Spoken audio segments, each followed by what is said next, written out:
The materials that we used for the first experiment were a bucket, a spatula, test tube, mixing stick, hydrogen peroxide 50%, potassium iode, and food ink. The materials that we used for the second experiment were Erlenmeyer, phenolphthalein, water, dropper, and metallic sodium. After these materials were used, we added acetic acid.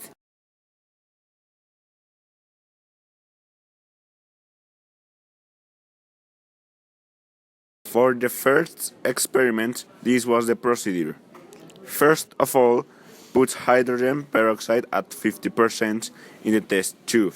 Second, place a small quantity of soap in the test tube. Third, add a small drop of food ink. Fourth, mix gently. And finally, use a spatula to put into the test tube the potassium iodide. For the second experiment, this was the procedure. First of all, put water in the Erlenmeyer.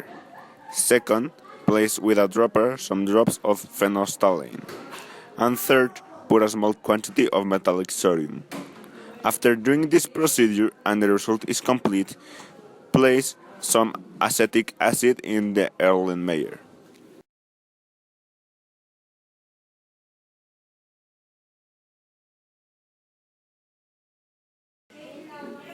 Here we can see that in the first experiment the foam turned blue and green. The temperature of the test tube and foam was high. It took about 5 to 10 minutes to finish the emergence of the foam. After a few minutes the temperature was lower and foam was harder. Finally the foam had emerged in a very explosive way from the test tube. Here we can see that in the second experiment, sodium turned into a ball and water and phenolphthalein turned pink. The ball lasted 1 minute until it was consumed. In the third experiment, we add to the last reaction acetic acid, water and phenolphthalein turned transparent, creating a neutralization.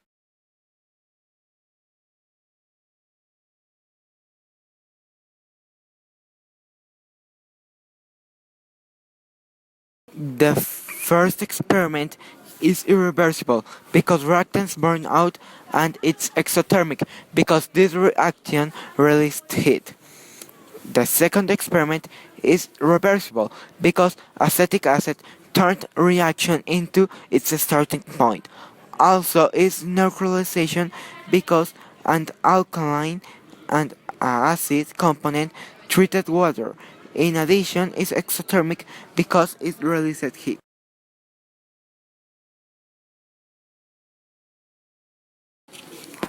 The first formula is hydrogen peroxide plus potassium iodide adding soap is equal to 2 atoms of hydrogen, 1 atom of iodine, and 2 atoms of oxygen.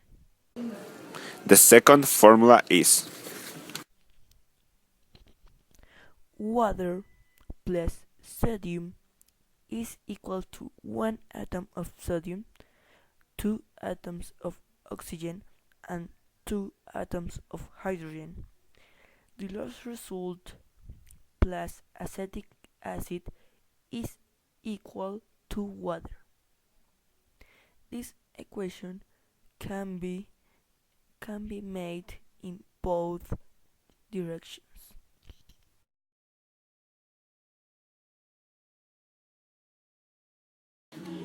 The importance of first reaction is that it's necessary to create solutions that are able to stop fire or explosions, like SOAP did with hydrogen peroxide and potassium iodide. The importance of neutralization is that it's necessary to create antacids and stop acid pH in the body.